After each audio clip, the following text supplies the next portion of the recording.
আমরা একটা পান্তা ভাতের কাটলেট বানাবো। প্রথমে ভাতটাকে দিই। এবার বন্ধু পেঁয়াজগুলো দেবেন, টমেটো, ধনে পাতাগুলো, কাঁচা লঙ্কাগুলো। আমি ছোট একবারই নারকেল রেখেছিলাম সেটা দিয়ে দেবো। হাফ চামচি চিনি দেবেন, এর বেশি চিনি দেবেন না। 1 চামচি কাসুন্দি দিয়ে দেবো, 1 চামচি নুন দেবেন। এবার আমি কর্নফ্লাওয়ার দেবো,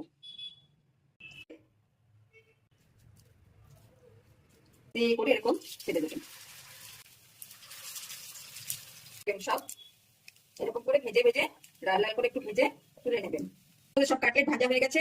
এভাবে আপনারা ভেজে পরিবেশন করবেন, নিজে খাবেন, অন্যদের করে খাওয়াবেন, দেখবেন খুব ভালো বলবে। বন্ধু অবশ্যই সাবস্ক্রাইব করবেন, আমার চ্যানেলটাকে শেয়ার করে দেবেন, কমেন্ট করবেন কিরকম হলো পান্তা ভাতের কাটলেট। এরকম তৈরি করে খাবেন। সকালবেলা ব্রেকফাস্ট 3 জনের হয়ে যায় এক বাটি পান্তা ভাত থাকলে। এরকম সস দেবেন, এরকম একটা ভালো স্যালাড তৈরি করে দেবেন, সুন্দর হবে দেখবেন। বন্ধু অবশ্যই কিন্তু সাবস্ক্রাইব করবেন। দেখুন আমি ভেঙে দেখিয়ে দিচ্ছি।